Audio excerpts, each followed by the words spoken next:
Welcome to FinTech TV. I'm JD Durkin. President Donald Trump's foreign policy efforts during his second term at the White House has expanded to include a focus on South America. The president has taken a new approach to the war on drugs, as the Department of War has struck over 20 boats smuggling fentanyl in Mexican and Colombian waters.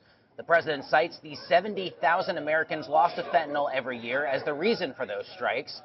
Out of a new report from the Wall Street Journal tells us a recently revealed secret memo from the U.S. government lists fentanyl as a potential chemical weapon. The memo was prepared by the Justice Department's Office of Legal Counsel, and by listing fentanyl as a chemical weapon, the memo provides a legal basis for targeted strikes.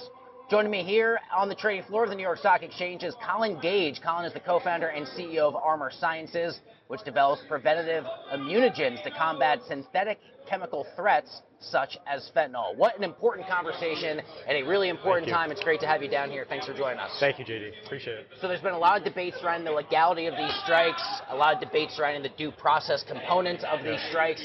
Take us through the secret memo which lists fentanyl as a chemical weapon and provides what the administration is saying is sufficient legal basis. Yes. So I actually had a brief meeting with Pam Bondi, Attorney General Pam Bondi, earlier this year. And it's clear that the fentanyl crisis is not being done by accident. I mean, these are clear strikes on our population. We're seeing 22 high school age students die every single week, according to a 2022 report.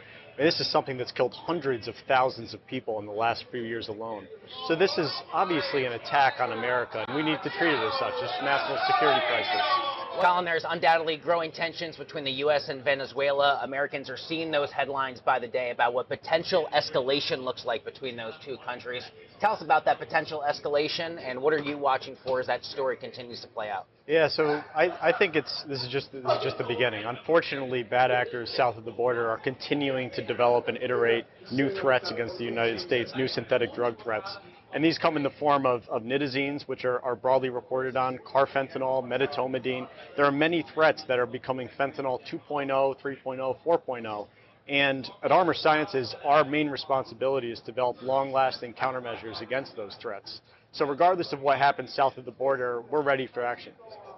Fentanyl, as we said during the intro, kills an estimated 70,000 Americans a year, over 100,000 Americans' lives lost to it in 2023. Yes. Tell us about the dangerous properties that could perhaps make it even a chemical weapon. What are those considerations look like? Yeah, so it's not even theoretical. We've seen fentanyl weaponized in the past. It was weaponized in a Russian hostage crisis, actually, in the early 2000s.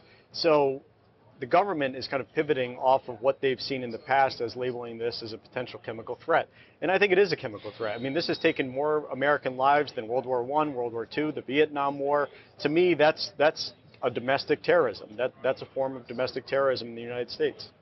How are you viewing the relationship between these strikes and the overall fentanyl crisis, given the legal basis the administration is arguing? Yeah, so I think these strikes south of the border in the Gulf are extremely justified. I mean, these people are coming in and bringing drugs into the United States. They know what they're doing. We know what they're carrying and when it's happening.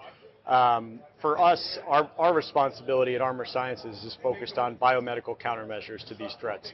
So I think it's going to take a joint effort. I mean, the U.S. government is taking action on a defense front and utilizing, America's force in that action. At ARMR Sciences, we want to create the countermeasures that can help supplement that and provide safety and a defensive shield against these threats for our military and first responders. So Customs and Border Patrol agents, DEA agents, FBI agents who are going in there and taking on these really narco-terrorists are going to need protection against these threats, and that's what we're here to provide. So talk to me more about how you feel you can provide to that conversation, the immunogens such as those that ARMR is providing here.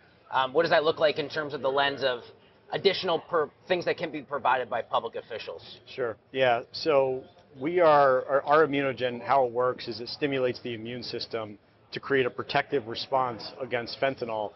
And eventually, we'd like to create that same protective response against other emerging drug threats that I mentioned. I think eventually, if our product goes through safety and efficacy in the way that we think it will, I'd like to have this available as an option to military first responders that are the boots on the ground going in against these narco-terrorists, so that if they're accidentally exposed to fentanyl, accidentally exposed to carfentanil, medetomidine, they aren't going through an overdose or a panic attack. It's just like a bulletproof vest in the same way.